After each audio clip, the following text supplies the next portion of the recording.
So Kitt Kanto says that whenever it enters the battlefield, we're going to create a 1/1 green and white citizen creature token, and at the beginning of combat on each player's turn, we can tap up to 2 untapped creatures we control, and when we do, we can give target creature that player controls +2/+2, it gains trample until end of turn, and we also goad it. What's cool is that with the creature that we're making with our commander, that gives us the 2 creatures we need to start goading stuff. But some cards to think about is Adaline, resplendent Cathar. So whenever we attack for each opponent, we're going to create a 1/1 white human creature token that's tapped and attacking that player or planeswalker they control. We can possibly lose the creatures that we're making, but this is more ways for us to get those creatures because they can be whatever power, whatever toughness, for our commander to just tap the 2 and again start just goading stuff. Orzhov Advocus, so this is going to be able to put 2 +1/+1 counters on creatures our opponents control and ourselves at our upkeep. And if the player does accept that contract, they can't attack us or planeswalkers we control until our next turn, which is really helpful. So we're buffing their creatures up. Also Combat Calligrapher, so Inklings can't attack us or planeswalkers we control, and whenever a player attacks one of our opponents, they're going to get a 2/1 tapped Inkling with flying attacking that opponent, so that's an extra 2 damage towards our opponents that we don't even have to worry about. There's also Vengeful Ancestor. Whenever it enters the battlefield or attacks, we're going to goad target creature, and whenever a goaded creature attacks, it deals 1 damage to the controller, so even with our commander, our opponents are getting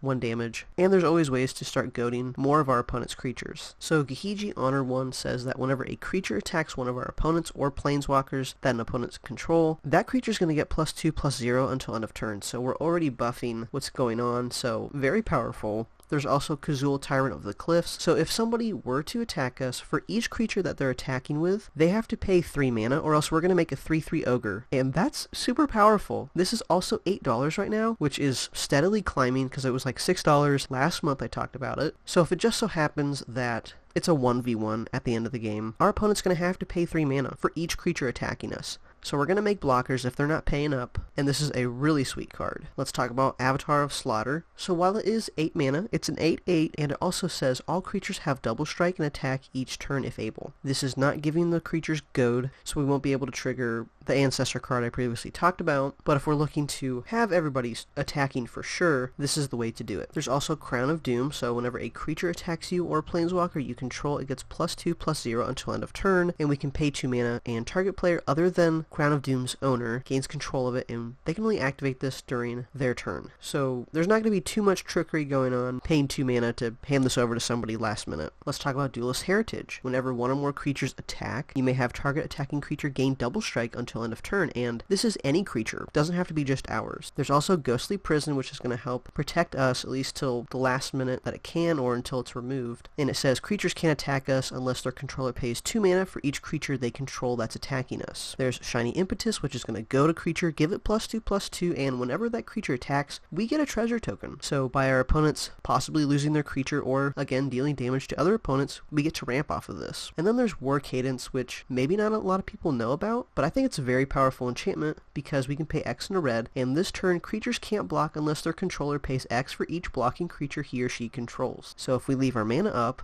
imagine saying, yeah, I'm going to pay 4 mana, so unless you pay 3 for each of your blocking creatures, you're not going to be blocking at all. So this is a very powerful card. Let's talk about Bedlam. So this is an enchantment that says creatures can't block. So we no longer have to pay the 4 mana each turn to make creatures not be able to block. This just straight out says it. But also this is a $3 card compared to 30 cents. Let's talk about War's Toll. So whenever an opponent taps a land for mana, they have to tap all of their lands. And whenever a creature an opponent controls attacks, all of their creatures have to attack if able. This is very helpful for us because we're just going to keep giving those +2/+2s and goading their creatures. There's Goblin Spymaster. So at the beginning of each opponent's end step, that player creates a 1/1 red goblin creature token with creatures you control each combat attack if able. And this is another very powerful card, and the price shows that. A cool card that we have here is a Rasta of the Endless Web. Whenever an opponent casts an instant or sorcery spell, we create a 1/2 green spider creature token with reach. And this is also a 3/5 with reach. What's cool about this is that if we happen to lose that creature we made with our commander, this is going to replace that easily, and we don't have to start tapping our commander. We can just have that open, and whenever our opponents decide to ramp or remove something from another opponent's battlefield or even ours, we're getting that 1/2 spider. Frontier Warmonger, so whenever one or more creatures attack one of your opponents or a planeswalker they control, those creatures gain menace until end of turn, so they're going to be a little bit harder to block. Now they have to commit 2 creatures to block whatever our other opponent's attacking with. And then there's Tahngarth First Mate. So pretty much, if an opponent attacks with one or more creatures, Tahngarth is going to attack with them, and we can do this for each opponent's turn. So it's going to be 5 more damage that our opponents have to look for.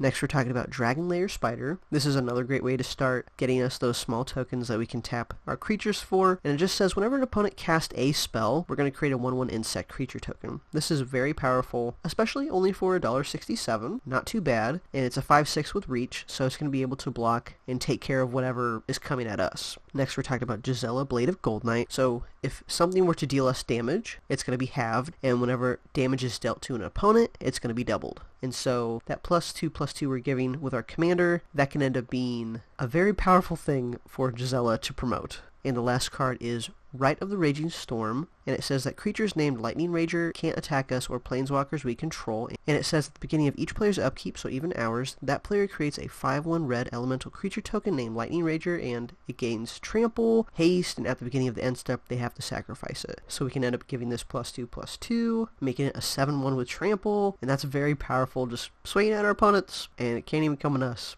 Thank you all so much for watching. The next video I'll be talking about Angelo the Painter, which cares about instants and sorceries, and I'll have a link to that video on the screen right here. Thank you to the patrons who help support this show, and thank you to the viewers who help watch this. Like it, comment, and subscribe. You're really helping out the channel, and I'll see you all in the next one.